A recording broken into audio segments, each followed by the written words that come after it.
Penceramah style saya cara dinosaur ni dah tak wujud dah. Diri tak duduk-duduk pada tadi. Macam khutbah Jumaat. Pupuh dah. Mana ada dah.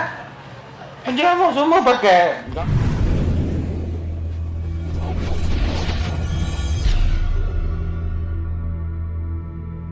Saya nak kongsi malam ni ada satu kajian pernah dibuat oleh seorang saintis ataupun penulis barat yang sangat prolific dari segi penulisan artikel sains, namanya Arthur Charles Clarke, ataupun orang lebih panggil dia Arthur Clarke. Dia dapat Sir, Datuk daripada kerajaan England.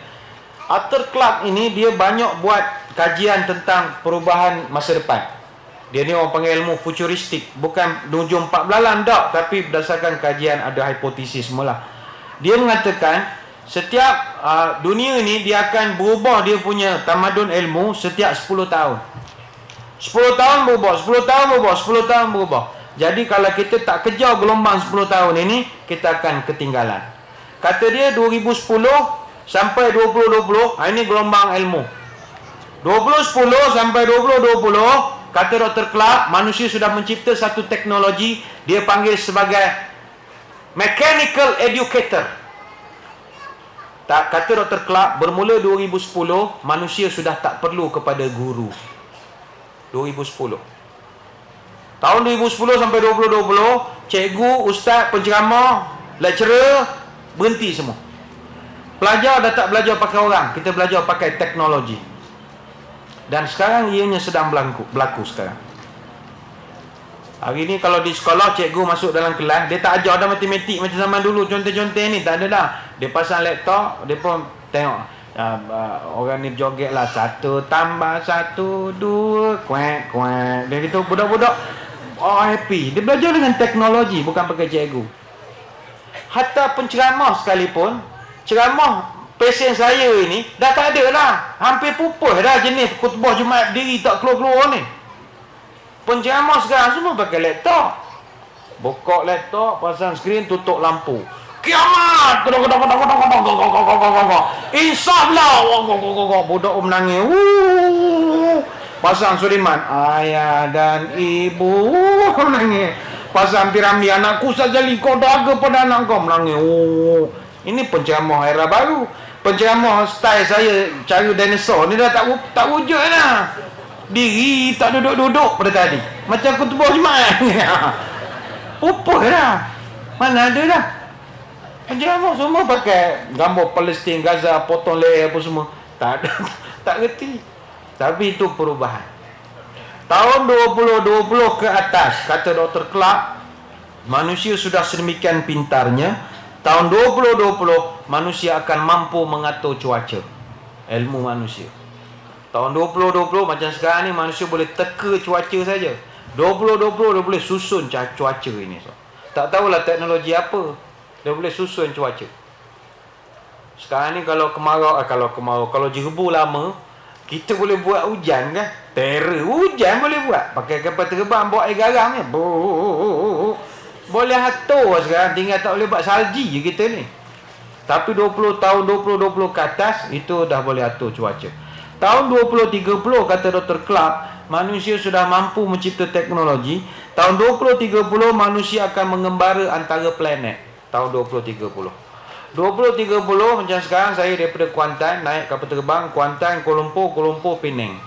Tapi tahun 2030, Kuantan, Kuala Lumpur, Kuala Lumpur, Mustari. Kuantan, Kuala Lumpur, Kuala Lumpur, Mare, Zohar, Jupiter, apa semua. Bagi kita tahun 2014, kita gelak saja teori ini. Tapi percayalah, apa yang kita gelak hari ini, 2030, 2040 bukan benda gelak lagi. Sebab ilmu manusia dia berkembang sangat pantas. Saya ambil contoh mudah lah. Ni tahun 2014. Kita cakap telefon, hello bersoni je telefon. Katakanlah adik-adik boleh naik time capsule balik semula ke tahun 1967. Tahun 1967. Adik-adik diminta pergi ke Yan di Kedah, tolong ceramah ke orang di Sungai Yan, teknologi 2014. Apa jadi pada adik-adik? Orang akan cak adik-adik gila. Ceramah, pakcik-pakcik, kita tahun 2014 telefon semua tak ada wayar. Telefon Datu, ya telefon jenis kita cakap begitu. Apa persepsi orang kampung? Gila budak ni gamaknya. Macam mana telefon tak ada wayar, kita nak sambung dekat tiang telefon mana? Sebab teori tahun 60-an, telefon mesti ada wayar, baru boleh sambung pada tiang dia. Kita pertahankanlah. Dok pakcik akan datang bukan bahasa tak ada wayar, telefon dalam poket, taruh sini lah. Kecil macam orang gila cakap halo, ingat cakap kita rupa bluetooth, gigi biru. Ni tahu je lah. Macam-macam PC. Telefon, teknologi. Tahun 2030, mengembara antara planet bukan mustahil, kata Dr. Clark. Tahun 2040, kata Dr. Clark, manusia akan cipta satu kenderaan yang bergerak lebih pantas daripada kelajuan cahaya. Kita yang belajar kelajuan cahaya, pada aras laut dengan suhu sekitar 21 darjah Celsius dan keadaan atmosfer yang normal, kelajuan bunyi sekitar 1238 km sejam, 1238 km. Maknanya kalau kelajuan cahaya 300,000 km per saat. Itu kelajuan cahaya. Mungkin bagi kita, boleh ke manusia buat? Tak mustahil. Dia kelajuan cahaya begini ya. Katalah kita berlumba antara torchlight dengan kereta. Mamat sebelah dia bawa kereta laju, kita bawa torchlight. Kita lumba dari sini sampai ujung sana, kita tekan 1, 2, 3. Bila 3, kita onkan lampu picit. Yang Mamat ni rem minyak. Kita tengok siapa sampai dulu. 1, 2, 3. Belum sempat cahaya torchlight saya sampai ujung, kereta sampai dulu. Sampai dulu. Mustahil bagi kita. Tapi benda ini kerana ilmu, orang dah usaha sikit-sikit. Saya ambil contoh tahun 1997, England dia buat satu kereta dia panggil Trust SSC.